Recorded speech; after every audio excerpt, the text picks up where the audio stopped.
स्वागत करते हैं मिनाल गुप्ता जी का। आप 2018 बैच में असिस्टेंट रजिस्ट्रार पद पर चयनित हुई थी। काफी अच्छे मार्क्स आपने लाए थे और बहुत सारे विद्यार्थियों के दिल दिमाग में बहुत से ऐसे प्रश्न थे जिनके बारे में वो चर्चा करना चाह रहे थे। प्रायः इस इंटरव्यू में प्रयास हम ये करेंगे कि उन पर सभी प्रश्नों पर चर्चा हो जाए जो भी महत्वपूर्ण बिंदु हैं। तो आपका बहुत बहुत स्वागत है। और बच्चों को थोड़ी सा मार्गदर्शन दें आप कि किस तरह से आपने तैयार किया और इस एग्जाम को निकालने में सबसे ज्यादा हर्डल्स किन चीजों को लेकर आई और कहाँ कहाँ पर दिक्कत हुई और उनको कैसे आपने सॉल्व किया, कैसे हैंडल किया। जब ये वैकेंसी आई थी हमारी, उस समय ये सबसे पहली बार हमने इस पोस्ट के बारे में सुना था। अच्छा। उसके पहले हम सिविल सर्विसेज की तैयारी हम लोग कर ही रहे थे। जी। तो जब ये वैकेंसी आई और हमारे कुछ सीनियर्स थे, उन्होंने हम लोगों को ये गाइड किया कि ये एक बहुत अच्छी पोस्ट है, इसमें बहुत स्कोप है काम करने का, फ्यूचर लगभग सिक्योर है और आपको इसमें बहुत सारे डायमेंशंस मिलेंगे काम करने के। पोस्टिंग वाइज ये बहुत आपके लिए बेटर सुटेबल रहेगी। तो ये सारी चीजें सोचकर, खासकर पे ग्रेड, जो पे ग्रेड था 6600, वो उसने हम लोगों को बहुत ज्यादा आकर्षित किया। तो उसकी वजह से मैंने इसमें ये सोचा कि इसको हम टारगेट करती हूँ मैं। लेकिन सबसे बड़ा चैलेंज जो था वो ये कि ये लगभग 13 साल बाद ये वैकेंसी आई। सही। तो कोई भी स्टडी मटेरियल, कोई भी ऐसे नोट्स कुछ भी अवेलेबल नहीं थे। सिर्फ वैकेंसी आई थी, हम सिर्फ ये सोचकर एक वो था कि सिलेबस देख रहे थे हम, और सिलेबस में से हम नेट पे से ये ढूंढ रहे थे कि क्या क्या मटेरियल है जो हमें मिल सकता है, क्या क्या कंटेंट हमें मिल सकता है। कुछ सीनियर्स हैं जिनने मुझे बहुत सपोर्ट किया, गाइड किया। उनके पास कुछ मटेरियल ऐसा था जो इसमें से कुछ टॉपिक्स थे उससे रिलेटेड था, उन्होंने मुझे कुछ दिया, तो वो मैंने तैयार किया। बट फिर मैंने सिलेबस वाइज जाना ज्यादा प्रेफर किया, खासकर सेकंड पेपर के लिए। तो सेकंड पेपर के लिए ये था कि बहुत सारे इसमें आप जब देखेंगे यूनिट वाइज आपको बहुत सारे उसमें इंस्टीट्यूशंस मिलेंगे, एजुकेशनल इंस्टीट्यूशंस, जैसे यूजीसी मिलेंगे आपको, बार काउंसिल है, नैक है और भी इग्नू है। तो इस तरह से आपको जो एजुकेशनल इंस्टीट्यूशंस हैं उसकी इंफॉर्मेशन फिर मैंने नेट से निकाली।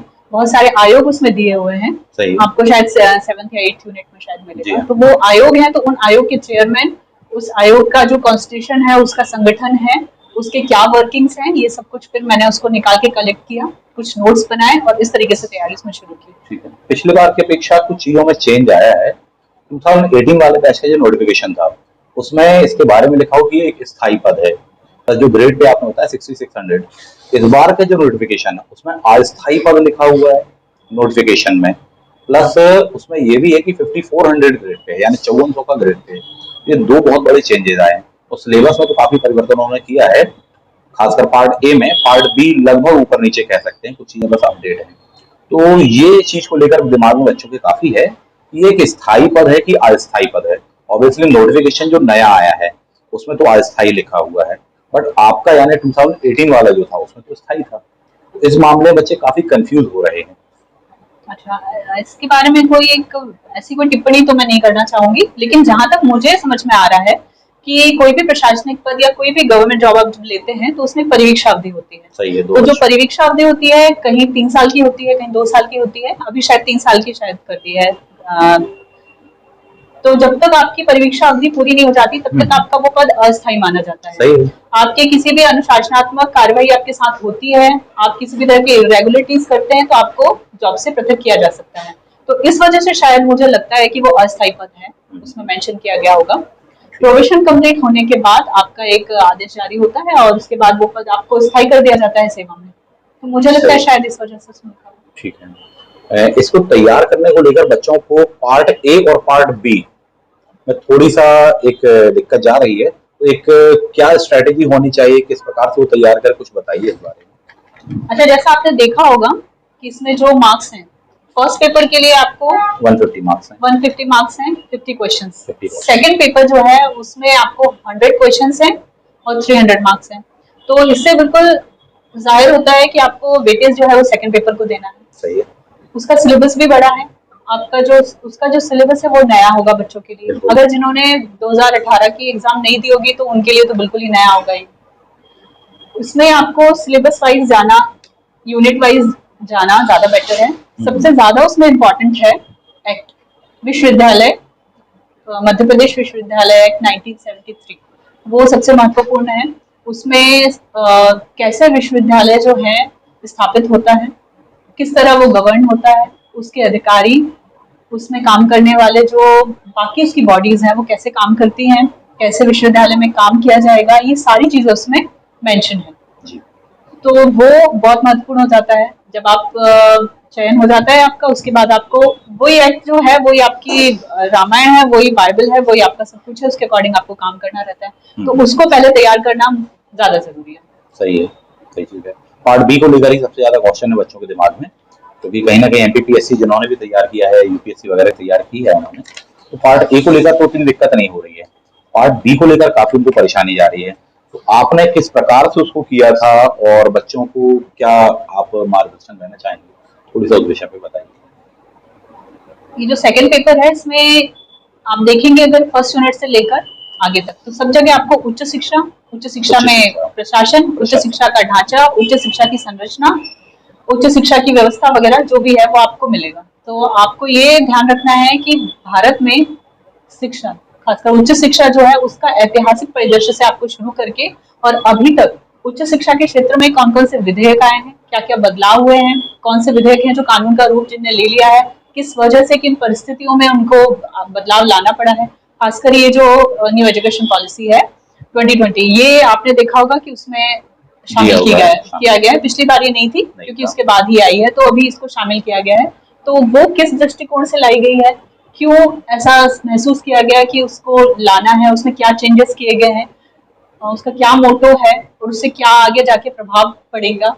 तो ये सारी चीजें जो हैं वो उसमें न्यू एजुकेशन पॉलिसी में आपको देखना होगी। सही करें। इसके साथ में आप एजुकेशन में आप ये देखेंगे कि जब हम मतलब प्राचीन भारत में देखेंगे तब शिक्षा का क्या स्तर था और किस तरह से शिक्षा, फिर उस किस तरह से शिक्षा जो है उसमें बदलाव आए हैं। फिर जब अंग्रेजों का शासन था उस समय मैकाले वगैरह और ये सारे जो डिस्पैच वगैरह जो भी आए हैं कानून, तो ये जो स्टेज वाइज है आपको इससे कि आप जैसे स्टेज वाइज इसकी तैयारी करेंगे और इसको जानेंगे, इसके बारे में जानकारी जब आप लेंगे तब आपको समझ में आएगा कि हमारी जो एजुकेशन है वो कैसे इवॉल्व हुई है। उससे रिलेटेड कुछ क्वेश्चंस आपको मिलेंगे। सबसे पहले हमारे एजुकेशन मिनिस्टर कौन थे, इसके बारे में कौन कौन से बिल आ चुके हैं, शिक्षा जो है वो कौन सी सूची का विषय है, कॉन्क्रीट अगर है सूची का तो अनुसूची का विषय है तो कब इसको इसमें कॉन्क्रीट में लाया गया, पहले ये स्टेट में था कि सेंटर में था, किस तरह से इसमें चेंजेस किए जा सकते हैं, राज्य को इसमें कहाँ तक अधिकार है, और जो न्यू एजुकेशन पॉलिसी आई है उसमें राज्य को कहाँ तक इसमें अधिकार है, सेंटर इसमें क्या चेंजेस कर सकता है, ये सारी चीजें भी आपको जानना जरूरी है। सही। पार्ट बी में जो आपने बताया प्रशासन को लेकर बहुत ज्यादा उसमें है, पार्ट ए तो फिर भी बच्चे प्रिपेयर कर रहे हैं और कहीं ना कहीं तैयार उनका है उस चीज को लेकर। पार्ट बी को आपने किन सोर्सेज वगैरह से कहाँ से कैसे तैयार किया था? आपने खुद नोट्स बनाए थे या मार्केट से कुछ बुक वगैरह परचेज की थी, या उन पर ज्यादा आश्रित रहना सही होगा नहीं होगा? देखिए, जैसा कि मैंने आपको बताया कि जब मैंने सबसे पहले सुना कि सहायक कुल सचिव जो है पोस्ट है उसके लिए वैकेंसी आई है, तब मैंने इस शब्द का, इस पोस्ट को मैं जानती भी नहीं थी पहली बार। ठीक है, तो जब सिलेबस की बारी आई तो सिलेबस में सेकंड पेपर के लिए खासकर बहुत सारी ऐसी चीजें थी जो बिल्कुल अवेलेबल नहीं थी। तो इसके लिए जो है मेरे पास अवेलेबल था, फर्स्ट काम मैंने सबसे पहले ये किया कि जो मेरे पास अवेलेबल था वो मैंने कलेक्ट किया एक जगह, उसके बाद नेट से क्या क्या मिल सकता था उसको कलेक्ट किया और उसके बाद फिर मैंने उसको तैयार, फर्स्ट पेपर को तैयार करके वेट किया मार्केट में कौन सा प्रिंटिंग मटेरियल मुझे मिल जाएगा। अच्छा। मार्केट से फिर मैंने जितना भी अवेलेबल था उस समय, जितना अवेलेबल था सब कुछ मैंने ले लिया। अगर मेरे सिलेबस सेकंड पेपर्स के सिलेबस के 2 टॉपिक भी अगर उस बुक में है तो वो भी मैंने उसको ले लिया, क्योंकि मेरे पास बुक्स के अलावा और कोई वो नहीं था, गाइडेंस नहीं था उस समय। बुक्स ही गाइडेंस थी मेरे लिए, क्योंकि कोई ऐसा कोचिंग इंस्टीट्यूट और कोई ऐसा बैच भी प्रॉपर इसलिए नहीं चल रहा था क्योंकि पोस्ट कम थी और सडनली आ गई थी, इसलिए कोचिंग इंस्टीट्यूट भी प्रिपेयर नहीं थे इसके लिए। इस बार बिल्कुल सडनली आई गई है। उस समय कितना समय मिला था आप लोगों को? 2 मंथ अप्रॉक्स मिला था, मगर फिर उसके बाद में किन्हीं कारणवश थोड़ा सा एक्सटेंड कर दिया गया था। लेकिन कितना भी एक्सटेंड करें, हमारे पास जिस दिन से हमारे सामने वैकेंसी आती है वो एक टाइम लिमिट हो जाती है सेट, कितना ही टाइम है। बिल्कुल सही करें आप। इस बार भी काफी कम समय दिया हुआ है और नंबर ऑफ जो वैकेंसीज वगैरह हैं वो काफी कम है इस बार पहले की अपेक्षा, तो कहीं ना कहीं कंपटीशन काफी टफ होने वाला है। एक चीज ये तो दिमाग में आती है, बाद में पड़ जाए पोस्ट वगैरह वो एक अलग बात है। पेपर 1 को इसका मतलब ये है कि आपने उसको भी अच्छा वेटेज दिया, उसको स्कोर किया, और उसके बाद में पेपर 2 को तो आपने वेरियस सोर्सेज से प्रिपेयर किया ही किया। तैयारी के दौरान में बच्चों को और किन किन बातों का ध्यान रखना चाहिए, किस प्रकार से करना चाहिए? कुछ आपके जो व्यक्तिगत अनुभव रहे हों, क्योंकि आप उसके पहले से तैयार कर रहे थे, आपने काफी एग्जाम भी दिए हैं, काफी एग्जाम क्वालिफाई किए हैं आपने, ऑलरेडी पहले भी पोस्टेड रहे हैं, तो बच्चों को क्या आप विद्यार्थियों को मैसेज अपना देना चाहेंगे? ये जैसा कि इसमें मार्क्स का वेटेज है, तो अगर आप सिर्फ प्रिपरेशन कर रहे हैं, आपके पास पूरे 24 घंटे आपके पास हैं, तो आपको इसको अपने कुछ घंटों में डिवाइड कर लेना चाहिए कि फर्स्ट पेपर चूंकि उसमें कम है हमारे पास मार्क्स, तो हमको उसमें दिन का कुछ समय उसके लिए रखिए आप रिजर्व। बाकी जो मोस्ट ऑफ टाइम है आपको सेकंड पेपर के लिए देना चाहिए। सेकंड पेपर में आपको, जैसे कि मैंने आपको बताया कि एक्ट, उसको आप बिल्कुल आपको थॉरो होना पड़ेगा उसमें। जैसे हम कॉन्स्टिट्यूशन पढ़ते हैं, कॉन्स्टिट्यूशन के आर्टिकल्स पढ़ते हैं, वैसे आप अगर विधेयक आप एक्ट देखेंगे, अधिनियम निकाल कर देखेंगे अगर विश्वविद्यालय अधिनियम, तो उसमें भी इसी तरीके से अनुच्छेद दिए हुए, उसमें जो मेन अनुच्छेद हैं वो आपको बिल्कुल रटे हुए होने चाहिए।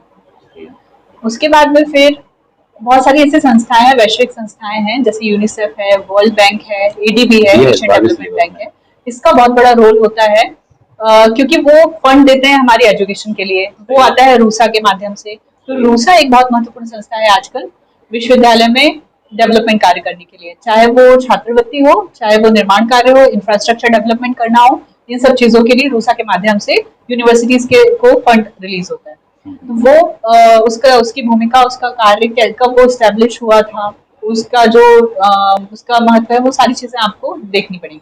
सही।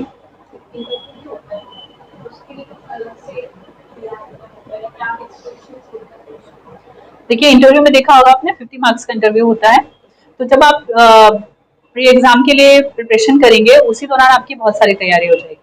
और इंटरव्यू जो होता है वो आपके व्यक्तित्व का परीक्षण होता है। तो आप जो डेली बेसिस पे आपका कैसा व्यवहार है, लोगों को आप कैसे ट्रीट करते हैं, कैसे आप इंटरेक्ट करते हैं लोगों से, वो सारी चीजें जो है वो इंटरव्यू में परखी जाती हैं।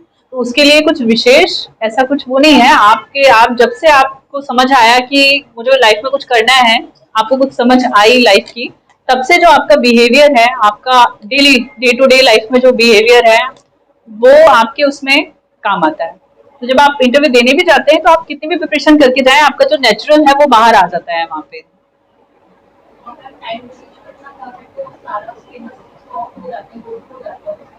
हाँ, हो जाएगा। आप अगर उसको जितना टाइम, ये डिपेंड करता है आप कितना टाइम देते हैं अपनी स्टडीज को, ये उस पर डिपेंड करता है। 2 महीने का समय तो दिया है, काफी दिया, 2 महीने से भी कम समय दिया हुआ है, तो एक चैलेंज तो होगा कहीं ना कहीं बच्चों के लिए। देखिए, कोई भी हो, आपको कोई भी युद्ध जीतना है तो उसके लिए एक स्ट्रेटेजी बनती है, तो वो स्ट्रेटेजी जो है आप बना लें, उस पर आप पहले वर्कआउट कर लें, फिर उसको फॉलो करें, तो आप सक्सीड कर पाएंगे।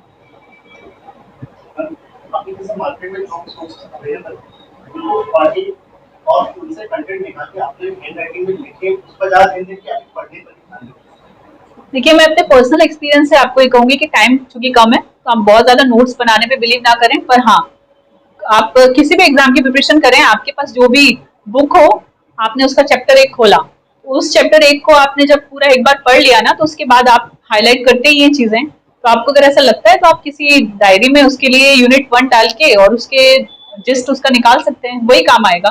पर आपको एक बार पूरा चैप्टर तो आपको पढ़ना पड़ेगा, फिर जब आप सेकेंड टाइम रिवाइज करेंगे तो वो उसका जो जिस्ट आपने निकाला है, उसका सारांश निकाला होगा, उसको आप रिवाइज करिए। एग्जाम के पहले जब आप जाते हैं, एक दिन पहले आपको वही सारांश आपका काम आता है, जो आपने मेन अपना जो बनाया हुआ होता है। और multiple choice question based paper है, तो आपको मल्टीपल चॉइस क्वेश्चन जो है वो सॉल्व करने चाहिए।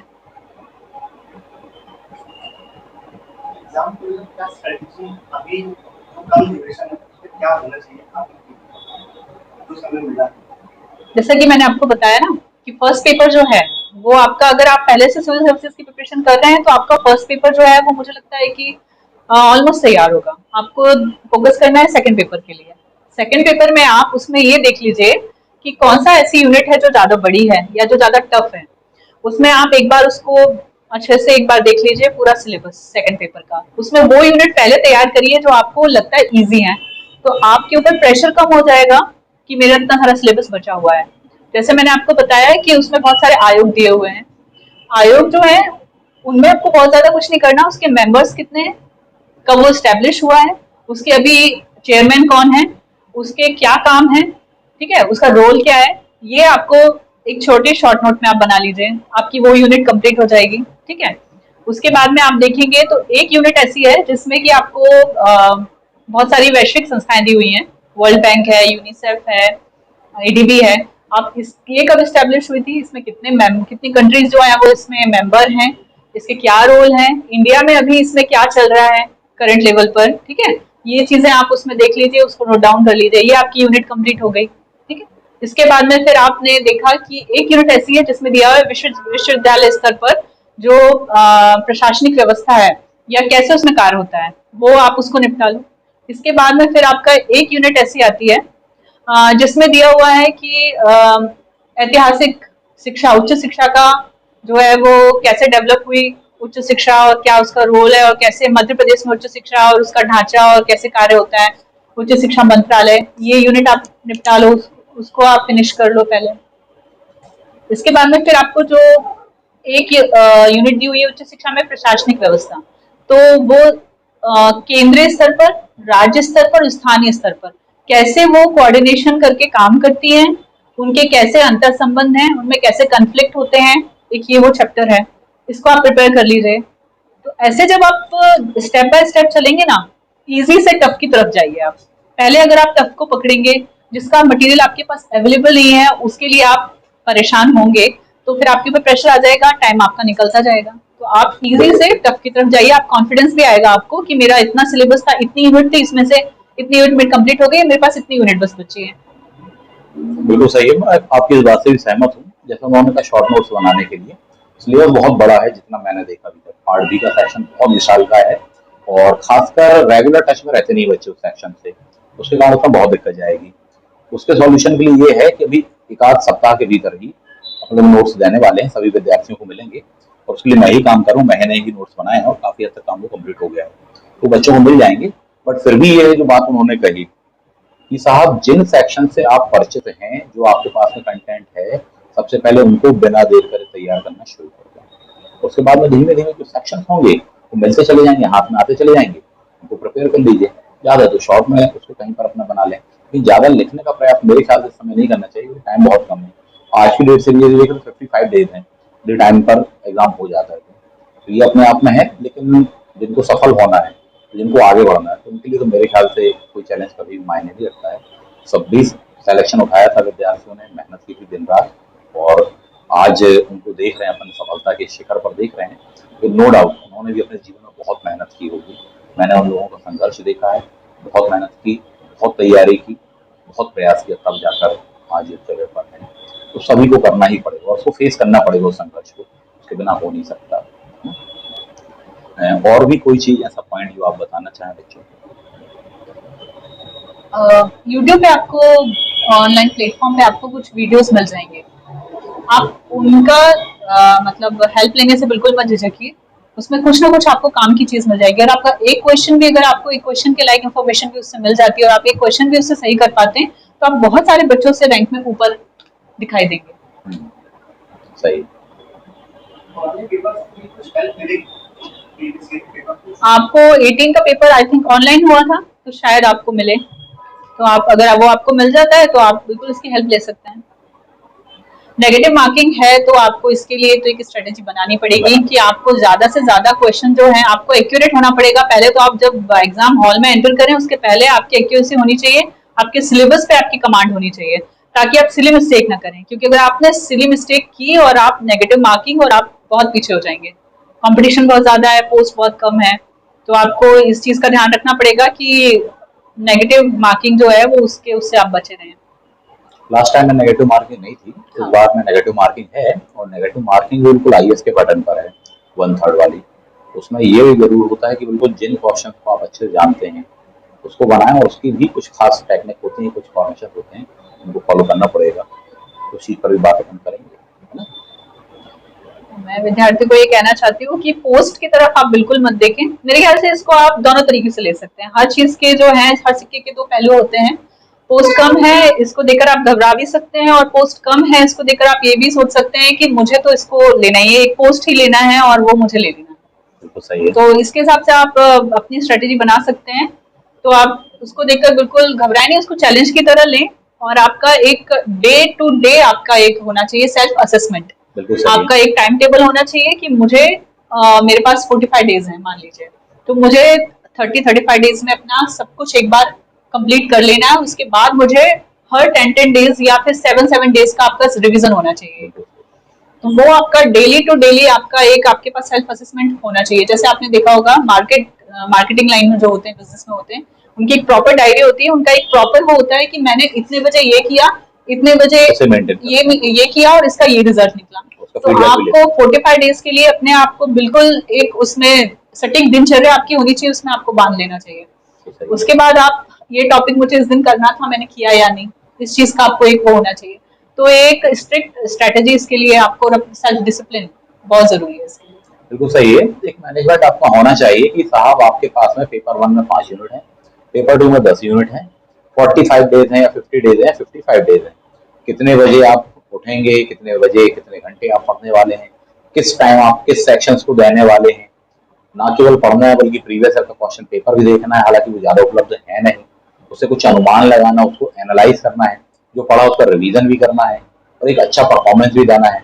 ना केवल अभी तैयारी करनी है बल्कि माइनस मार्किंग होने के कारण एग्जामिनेशन हॉल को लेकर के एक अलग ही स्ट्रेटेजी होगी। दोनों में जमीन आसमान का अंतर आ जाता है माइनस मार्किंग होने और ना होने के कारण। तो उन पर भी अपन बात करेंगे कभी को डिटेल पर, इन विषयों पर भी। तो एक कहीं ना कहीं पूरा पूरा एक मैनेजमेंट होना चाहिए। नेक्स्ट 55 डेज जैसा कि मैम ने कहा, आप एक बिल्कुल सही तरीके से अपनी रणनीति पर बंधे होने चाहिए, उसको फॉलो करना चाहिए, तभी सफलता आपके हाथ में होगी। और जो मैनेज कर लेगा चीजों को, जो अच्छे से अपने ही बनाए नियमों को फॉलो कर लेगा, निश्चित रूप से सफलता उठाएगा, ऐसा मुझे भी लगता है। तो समय बाद एक नेगेटिविटी आती है, सबसे बड़ी समस्या वो हमें पीछे क्यों लेके जाती है, उसको कैसे अवॉइड करें या उन पे कैसे ध्यान दें, अपने आप को उसको कैसे कंट्रोल करें। अच्छा देखिए, ये जो आप जिस नेगेटिविटी की बात कर रहे हैं, ये पर्सन टू पर्सन डिफर करती है। आप किस सिनेरियो में हैं, आपके आसपास का वातावरण क्या है, आप किस उससे आते हैं, बैकग्राउंड से आते हैं, इस चीज का उस पर इफेक्ट पड़ता है। किन लोगों के साथ आप रहते हैं, किन लोगों के साथ आपका उठना बैठना है, इन सारी चीजों का उस पर असर पड़ता है। तो आपको सबसे पहले ये देखना पड़ेगा कि आप प्रिपरेशन का आपने सोचा क्यों, क्या है, किस वजह से आप, क्या मोटिवेशन था आपकी लाइफ में जब आपने ये सोचा कि मुझे सिविल सर्विसेज की प्रिपरेशन करनी है या मुझे प्रशासनिक अधिकारी बनना है। जब भी आपको नेगेटिविटी आती है तो आप उस रीजन के बारे में सोचिए। आप ये सोचिए कि अगर मैं प्रशासनिक अधिकारी बन जाऊंगा या बन जाऊंगी, उसके बाद की क्या मेरे परिस्थिति होगी, कितना मैं कैपेबल होऊंगा, क्या क्या मैं कर सकता हूँ, क्या मेरी अचीवमेंट के बाद की स्थिति क्या होगी। 2 मिनट के लिए आप आंख बंद करके उसको इमेजिन करिए, आपकी नेगेटिविटी सारी चली जाएगी। उसके बाद आपकी फैमिली में आप किसी ना किसी से बहुत ज्यादा क्लोज होंगे। जैसे मैं अपनी मदर से बहुत क्लोज हूँ, अपने ब्रदर से बहुत क्लोज हूँ। तो मेरी लाइफ में सबसे बड़ा मोटिवेशन यही था कि मैं उन्हें प्राउड फील कराऊं, उन्होंने मेरे साथ जो भी इन्वेस्टमेंट मेरे ऊपर किया है मैं उसको उनको रिटर्न दूं। तो ये एक मोटिवेशन होता है। दूसरी चीज है कि आपके आसपास कुछ नेगेटिव लोग भी होंगे, वो आपको हतोत्साहित करते होंगे। तो आपके पास सबसे बड़ा तो रीजन ये भी है कि आप उनको जवाब दें, और वो जवाब आप अपनी सक्सेस से दे सकते हैं। तो ये आपकी नेगेटिविटी आपकी 2 मिनट में दूर हो जाएगी। प्री का रिजल्ट आया था, हमारे एक नंबर से मेरा नहीं हुआ था, 18 वाला। इतनी डिमोरलाइज थी मैं, बहुत ज्यादा डिमोरलाइज थी। लेकिन हमारे एक मेंटर थे, उन्होंने मुझे फोन किया रात में और कहा, आंसू पोंछो, अपने आप को तैयार करो, जितनी मस्ती करनी है कल के दिन में कर लो, एक बहुत अच्छी वैकेंसी आई है, उसमें सेलेक्ट होना है। फिर उन्होंने मुझे बहुत अच्छे से, फिर टाइम टू टाइम उन्होंने मुझे, यही वैकेंसी थी वो। मुझे लग रहा था कि मेरे लिए ही आई है, मेरी लाइफ चेंज करने के लिए आई है। तो आप विश्वास नहीं मानोगे, मैंने अपना घर छोड़ दिया, क्योंकि हमारे घर रिलेटिव बहुत आते थे। क्योंकि जबलपुर है तो किसी को एग्जाम देने आना है, किसी को हॉस्पिटल दिखाने आना है, किसी को फंक्शन में आना है, तो सबके लिए ये एक स्टे करने के लिए बहुत अच्छा वो है। तो मैंने अपने घर से 1 किलोमीटर दूर दूसरी आगे वाली गली में हॉस्टल था, वो हॉस्टल ले लिया। और उसके बाद में मैं वहां शिफ्ट हो गई। मैं ऑफिस जाती थी, खाना बना बनाया मुझे मिलता था, चाय सिर्फ मुझे अपनी टाइम टू टाइम बनानी होती थी, खाना बना बनाया सुबह शाम मुझे मिलता था, रूम था। और किस्मत की बात ये थी कि उस समय गर्मियां चल रही थी, तो सेमेस्टर ब्रेक था, बच्चे सब इंजीनियरिंग वालों का था वो हॉस्टल। पहले किस विभाग में थे? Commercial tax. अच्छा। वो पूरा बड़ा हॉल मुझे मिल गया। 12 वाले। हाँ, उसके पहले मैं वुमेन चाइल्ड डेवलपमेंट डिपार्टमेंट में थी। अच्छा। तो उसमें कोऑर्डिनेटर थी मैं। वो भी बहुत अच्छी आई थी। अच्छा। पर बहुत लकी थी मैं कि मुझे आराधना दीदी मेरी सीडीपीओ थी। अच्छा अच्छा, हाँ तो हाँ। प्रिपरेशन भी की मैंने और उसके साथ वो भी किया। उस समय मैंने 15 का मेंस लिखा था, तो मेंस नहीं हुआ था मेरा क्योंकि मुझे पनागर जाना आना बहुत, पूरा दिन हाँ, हो जाता था। शाम को बिल्कुल। 7 बजे जब मैं लौटती थी ना, तो मैं किसी हालत में, किसी चीज की हालत में नहीं बचती थी। फिर भी जैसे तैसे सोती थी, फिर उठ के और फिर मैं 2 बजे 3 बजे जितना भी थोड़ा बहुत पढ़ा, सुबह उठ के पढ़ा, फिर वापस निकल गया। तो तो ये चीज थी। तो फिर कमर्शियल टेक्स में मैं आई, थोड़ा रिलीफ हो गया था मुझे, क्योंकि बीच का टाइम लंच का मिल जाता था पढ़ने के सही लिए और सही वो है। सारी चीजें। मगर ये वैकेंसी थी, ये मुझे 6600 पे ग्रेड जो था, उसने तो मुझे इतना ज्यादा मोटिवेट किया। और बस मैं 2 महीने के लिए हॉस्टल में शिफ्ट हो गई। फिर 20 दिन की और एग्जाम की डेट बढ़ गई, तो 3 महीने मैं हॉस्टल में रही हूँ और फिर मैं इसको क्रैक करके आई हूँ। पता है, सबसे ज्यादा मुझे मेरी लाइफ का सबसे फैसिनेटिंग दिन क्या था? 19 नवंबर को मेरा इंटरव्यू था। 19 नवंबर को मैंने इंटरव्यू दिया। उसमें 2 दिन के लिए इंटरव्यू रखे थे। उसमें जनरल कैटेगरी और ओबीसी का 19 तारीख को, 20 तारीख को एससी और एसटी का। तो मैंने इंदौर इंटरव्यू था आयोग में, तो मैं इंटरव्यू देने गई थी। 19 तारीख को मेरा इंटरव्यू था, इंटरव्यू दिया। उसके बाद में 20 तारीख को हम शाम को निकले और 21 तारीख की छुट्टी थी। 22 नवंबर को जब मैं ऑफिस पहुंची हूँ, ऑफिस में हम पहुंचे और सबने फिर पूछना शुरू किया कैसा गया इंटरव्यू, क्योंकि मेरी पूरी बिल्डिंग में सबने, लगभग अच्छा सबने एग्जाम दिया था अच्छा। और सिर्फ मैं थी जिसने क्वालिफाई किया था इंटरव्यू के लिए। हम्म। तो जबलपुर में मुझे लगता है 6 या 7 लोग होंगे जिन्हें इंटरव्यू के लिए क्वालिफाई किया होगा, और फाइनल सिलेक्ट होने वाले में सिर्फ मैं थी अच्छा पूरे जबलपुर में। तो जब मैं आई तो हम ऐसे ही बैठे, लंच का टाइम होने ही वाला था, मैं लेट पहुंची थी 12:30 के आसपास। सबने पूछना शुरू किया क्या पूछा क्या पूछा क्या पूछा। मैंने कहा ये पूछा, ऐसे पूछा और ऐसे गया है मेरा इंटरव्यू। तो स्टार्टिंग में बहुत अच्छा गया, फिर बाद में उन लोगों ने मुझे इतना डिमोरलाइज करना शुरू किया, ये वो सारी चीजें, क्या क्या क्वेश्चन पूछे कि ये मान लो ये पेंसिल है इस स्टेट से चली, जीएसटी से रिलेटेड क्वेश्चन तो आने ही थे, डिपार्टमेंटल क्वेश्चन आने ही थे। वो सारे क्वेश्चन तो बस इतना बोल ही रही थी मैं। और 2 बजे की बात है, फटाक मेरे को कॉल आया, रिजल्ट देखो रिजल्ट देखो। देखा तो मेरा सिलेक्शन हो गया। मतलब इतना फास्ट किसी का नहीं रिजल्ट आया होगा कि मैं इंटरव्यू देख के पहले दिन ऑफिस आई। मुहर्रम की छुट्टी थी और फिर 22 तारीख को मैं ऑफिस आई हूँ और बस क्या माहौल था। मतलब मैं उस दिन टॉप ऑफ द वर्ल्ड थी कि मेरे पूरा ऑफिस मुझे बधाई देने मेरी टेबल पे आया था।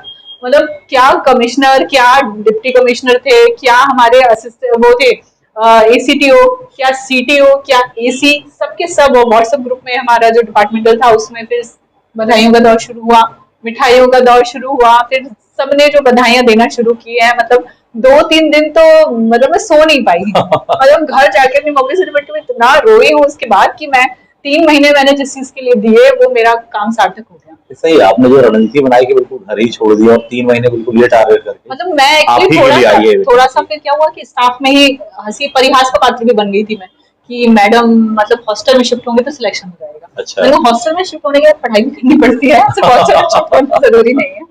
तो मैंने मतलब अपना घर, मेरी मदर ने मुझे बहुत सपोर्ट किया, ब्रदर ने बहुत सपोर्ट किया। कई बार अचानक ऐसा होता था कि मुझे रात को मैं पढ़ रही हूँ, मतलब शाम को ऐसे ही 7-8 बजे, और मुझे चाय पीना है, कॉफी पीना है, क्योंकि मैंने कॉफी पीना शुरू कर दिया था। मुझे किसी ने सजेस्ट किया था कि कॉफी पियो चाय की बजाय, एनर्जी रहती है थोड़ी, ब्लैक कॉफी या दूध वाली कॉफी। तो मैंने अपने ब्रदर को फोन किया कि यार दूध खत्म हो गया है। फिर मेरे ब्रदर पता चला दूध देने आया मुझे, मैं नीचे ही दूध लेकर आई, फिर मैंने चाय बनाई, कॉफी बनाई। मतलब मेरे मदर और ब्रदर ने बहुत सपोर्ट किया मुझे, उनके सपोर्ट के बिना तो मैं नहीं पहुंच सकती थी यहाँ। ब्रदर का जिसमें कि, क्योंकि ब्रदर को मैंने मेल में देखा है, मतलब आप अदरवाइज मत लीजिएगा, इतनी फ्रीडम नहीं देते वो, ना अपने घर की लड़कियों को, ना अपनी बहन को, ना अपनी बेटी को, ना अपनी वाइफ को, इतनी फ्रीडम नहीं दे पाते हैं वो। मेरे ब्रदर ने बहुत कॉपरेट किया मेरे साथ, कभी ये क्वेश्चन नहीं किया कि क्यों। मैंने कहा मुझे इस एग्जाम की तैयारी करनी है, ठीक है क्या किया जा सकता है, तो इंटरव्यू देने जाना है, तुरंत तैयार, रिजर्वेशन हो गया, सब हो गया, जाने को भी तैयार, वहां भी जितना हो सक रहा है कोऑपरेट कर रहे हैं। तो ये मेरे ब्रदर का बहुत बड़ा इसमें है तो अगर मेल जो है अगर सपोर्टिव हो जाए तो फीमेल को तरक्की करने से नहीं रोका जा सकता। बात तो सही है, हालांकि हर कोई इतना सौभाग्यशाली नहीं होता, वो घर का एक एटमॉस्फेयर के ऊपर होता है, ये बात सही है। वो जो था रिजल्ट वाला, मतलब मुझे ऐसा लगता है मैं बिल्कुल रिजल्ट इंटरव्यू देकर आई हूँ और मतलब ऑफिस में बैठी ही हूँ और रिजल्ट आ गया मेरा। वो जो था मोमेंट को मैं कभी नहीं भूल सकती अपनी लाइफ। बस उसके बाद फिर सबको पूछना शुरू, पोस्टिंग कब आ रही है, पोस्टिंग कब आ रही है। सारी चीजें नॉर्मल हो जाती है और उस दिन से ही लाइफ चेंज हो जाती है। चेंज हो जाती जिस दिन से रिजल्ट में आपका नाम है उस दिन के बाद से सारी चीजों में बदलाव आ जाता है, अपने आप में बदलाव आ जाता है, चेहरे पर बदलाव आ जाता है। सच बात तो ये है, उससे इतना कॉन्फिडेंस लगने लगता है। और शुरुआती दौर में खासकर विद्यार्थी अगर किन्हीं पदों पर ना हो तो उसके बाद में, हालांकि पोस्ट पर आप ऑलरेडी थे, बट फिर भी जिस तरह से ये जॉब है बहुत अच्छी जॉब है, बहुत ही शानदार मैं कहूँगा। और इतना अच्छा उसका सिनेरियो भी, सिंगल डे एग्जाम, फटाफट अच्छा है। Single day exam negative marking लेकिन है, इसको ध्यान रखना पड़ेगा। और सबसे बड़ी चीज है कि ठीक है बाकी सर्कमस्टेंसेस हैं, मगर आपको पता है हर दिन अपने आप को इमेजिन करना चाहिए कि मैं अगर बन जाऊंगा, मैं उस सीट पे बैठ जाऊंगा तो क्या होगा, मैं कैसा फील करूंगा, मेरी लाइफ कैसे चेंज हो जाएगी। वो सबसे बड़ा मोटिवेशन है आपके लिए। आपको कुछ कहीं और मोटिवेशन लेने की जरूरत ही नहीं है। सबसे बड़ा मोटिवेशन तो वो ये, हम दिमाग में कितने विचार चलते रहते हैं, हम क्या क्या इमेजिन करते रहते हैं, कहीं से कोई एक टॉपिक आता है, राई का पहाड़ बना के हम कहाँ कहाँ पहुंच जाते हैं। मेरे साथ तो ऐसा होता है, मैं बहुत ओवर थिंकिंग हो जाती थी मेरी। तो मैं तो वही इमेजिन करती थी कि मैं जब हो जाऊंगी सिलेक्ट तब मेरी क्या स्थिति होगी। सही बात है। वो लोग जो मुझे क्रिटिसाइज करते थे, वो सबका इतना ज्यादा बदल गया है कि अब सब अपने बच्चियों को पढ़ाने लगे हैं। बिल्कुल इंदौर भेज रहे हैं, यहाँ भेज रहे हैं, वहां भेज रहे हैं, मुझे बोल रहे हैं इनको थोड़ा नॉलेज दे दो, इनको थोड़ा सा बता दो। सबसे बड़ा तमाचा होता है आप सक्सेस अपनी सबसे बड़ा तमाचा है सबके मुंह पे।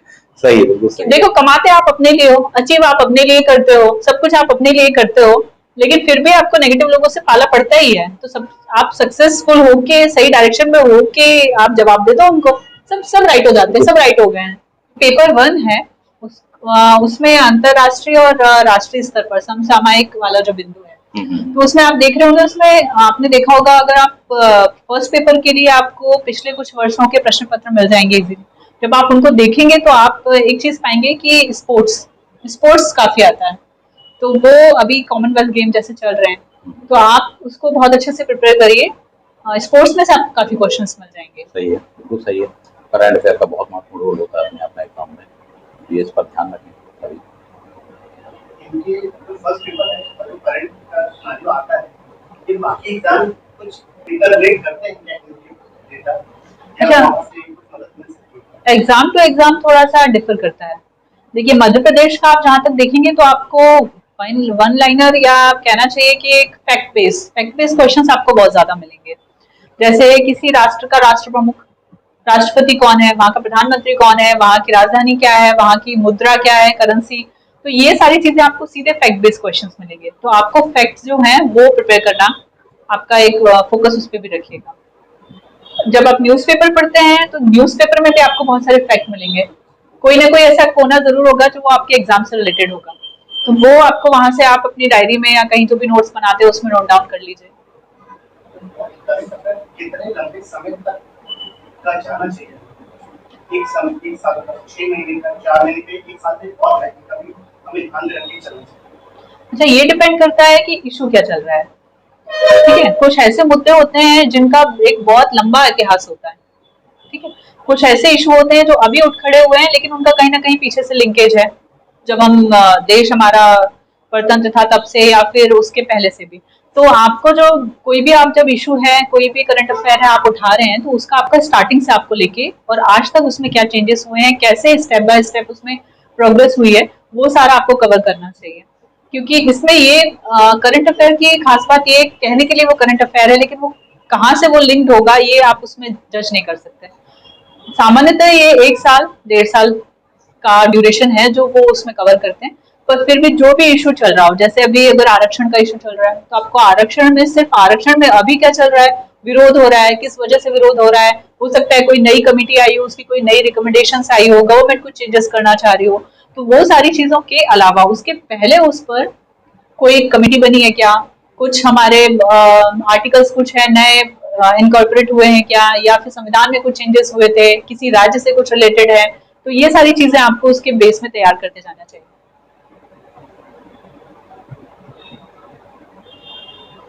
इसके पार्ट ए को लेकर के, इसमें 5 यूनिट है इस बार, पहले 10 यूनिटें हुआ करती थी। पार्ट ए वाले सेक्शन में, जिसमें खासकर एमपी करंट अफेयर्स और इंडियन जीके या जीएस वाला जो सेक्शन है, उस चीज को लेकर कुछ बताइए। खासकर एमपी का जो है, एमपी कैसे प्रिपेयर करें, उसको लेकर उस पर कितना क्या फोकस लगे, उस बारे में कुछ बताइए। आपने कैसे प्रिपेयर किया था? आपको बहुत सारा मटेरियल ऐसा मिल जाएगा जिसमें मध्य प्रदेश में विगत 2 वर्षों में, खासकर इसके पहले कोरोना पीरियड था, कुछ ज्यादा इस तरह से चीजें नहीं हुई हैं, पर उसके बाद से फिर एकदम से आपको बहुत सारी चीजें देखने मिलेंगी। तो क्या नया निर्माण कार्य हुआ है, क्या नई योजनाएं शुरू हुई हैं, या फिर पोस्ट कोविड एरा में रिलीफ देने के लिए गवर्नमेंट ने क्या नई योजनाएं शुरू की हैं, मेडिकल फील्ड में क्या चेंजेस आए हैं, गवर्नमेंट ने अभी मंकी पॉक्स जैसे है उसके बारे में सुनने में आ रहा है, तो पहले से प्रिकॉशंस के रूप में गवर्नमेंट कैसे पहले से अलर्ट हुई है, या कोरोना पीरियड का जो था उसमें गवर्नमेंट ने क्या शिक्षा ली है, क्या उन्होंने ऐसी उससे अलर्ट हुई है कि वहां जो गलतियां हुई थी उससे सीख लेके हमने अभी क्या स्टेप्स ले रही है गवर्नमेंट। तो ये सारी चीजें कहीं ना कहीं उसमें आएंगी। कोविड वैक्सीन जो है वो इंडिजिनस वैक्सीन डेवलप हुई थी, सही। क्या इंडिया का रोल था, किस तरीके से हमने दूसरी कंट्रीज को भी हेल्प की है, ये सारे मैटर्स भी उसमें आ सकते हैं। एमपी का उसमें क्या रोल है, मध्य प्रदेश का क्या, कैसे मध्य प्रदेश से ओवरकम हुआ है, गवर्नमेंट का क्या वो था, और उसके लिए अभी रिलीफ देने के लिए क्या योजनाएं चलाई जा रही हैं, वो सारा उसमें मैटर आ सकता है। जो आपने बोला है कि उसका जो स्तर है वो कठिन हुआ है, तो ये तो बहुत अच्छी बात है। दूसरी चीज ये है कि मुझे ऐसा लगता है यूपीएससी के जो पेपर हैं वो सॉल्व करके जरूर जाना चाहिए एग्जाम देने से पहले, या आप जब तैयारी करें उसी दौरान आपको एक या दो बार यूपीएससी के पेपर जो है वो सॉल्व अगर आप कर लें तो आपको अपना स्तर जो है वो थोड़ा ऊंचा करने में मदद मिल सकती है। अच्छा, दूसरी चीज ये है कि एग्जाम टफ नहीं हुआ है, बस आपको अपना जो दायरा है इंफॉर्मेशन गैदर करने का वो बढ़ा देना चाहिए। आप जब न्यूज़पेपर पढ़ते हैं या कोई भी आपके पास ऐसा मटेरियल आता है, आप उसको सिर्फ सरसरी निगाह से आगे मत बढ़ें, उसके हर पहलू पे आप गौर करें, तो वो किस तरीके से उसके किसी और दूसरी चीजों पे क्या इफेक्ट डालेगा, वो किस तरीके से दूसरी चीजों से रिलेटेड है, इन सारी चीजों पे आप गौर करेंगे तो आपको टफ नहीं लगेगा। सही।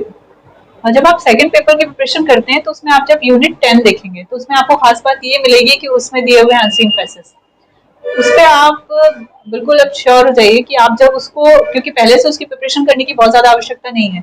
वो यूनिट तो ऐसी है कि आपकी, आप बचपन से जब आप 6-7 क्लासेस थे आपके एग्जाम में आते ही थे वो, तो आपको बस जाना है एग्जाम में, तो सबसे पहले अनसन पैसेज आप उठाइए और उसको करिए, उसको फ्रेश मूड से सबसे पहले उसको सॉल्व करिए।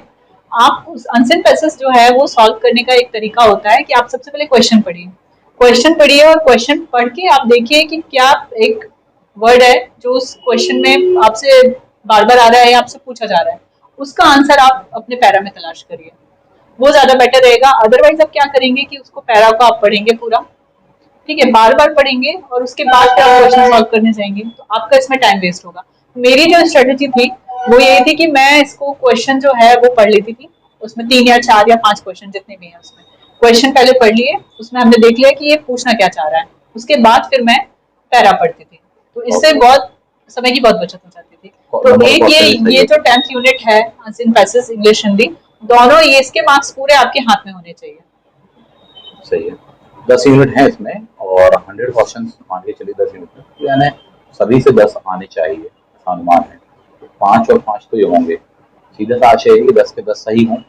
बहुत ही रेयरेस्ट सिचुएशन की बात हो तो कम से कम 8 से 9 क्वेश्चन आपके सही होने चाहिए, तो यहाँ पर मिस नहीं होना चाहिए, प्रयास होना चाहिए। इसमें जो सूचना का अधिकार है 2005 और लोक सेवा गारंटी अधिनियम 2010 ये दिया हुआ है, भंडार क्रय नियम दिया हुआ है। भंडार क्रय नियम, जितने भी शासकीय संस्थाएं हैं वहां पे जब खरीदारी होती है, चाहे वो कार्यालयीन चीजों के लिए हो या उससे जुड़ी हुई कोई भी चीजें हैं, उनके लिए जिन भी चीजों की खरीदारी होती है उसके लिए भंडार क्रय अधिनियम 2015 जो है वो उसको फॉलो किया जाता है, तो वो आपका देखना बहुत जरूरी है। तो ये जो 3 आप देखेंगे तो इनको आपको आसानी से इनकी बुक मिल जाएंगी, इनके लिए आपको मटेरियल आसानी से मिल जाएगा, नेट पे भी अवेलेबल है, तो आप इनको पहले प्रिपेयर कर लें। सही है, सही है। खासकर ये वो सेक्शन है जो कि आपको जीएस के दौरान, आईएएस और पीएससी की तैयारी के दौरान में नहीं मिलता है, और कहीं ना कहीं वो सभी से क्वेश्चन आएंगे, तो उस पर भी थोड़ी सा नजर रखना चाहिए और जैसा बताया गया उस प्रकार से तैयार करना चाहिए। आपने इतना कीमती समय दिया और बच्चों को यूट्यूब के माध्यम से इतना अच्छा आपने गाइडेंस दिया, इसके लिए आपका बहुत बहुत धन्यवाद। आशा करता हूँ कि आपके इस इंटरव्यू से और आपके द्वारा बताए गए जो सिद्धांत हैं, जो तरीके हैं, जो स्ट्रेटजी है, इससे लाखों विद्यार्थी लाभान्वित होंगे और चाहे इस पद हेतु चाहे अन्य पदों हेतु वो अपने आप को एक बहुत अच्छा फील करेंगे और निश्चित रूप से सफलताओं की ऊंचाइयों को छुएंगे। बहुत बहुत धन्यवाद।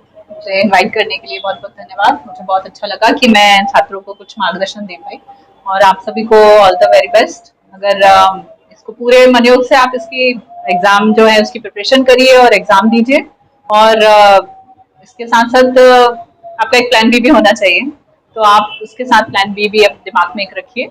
All the very best.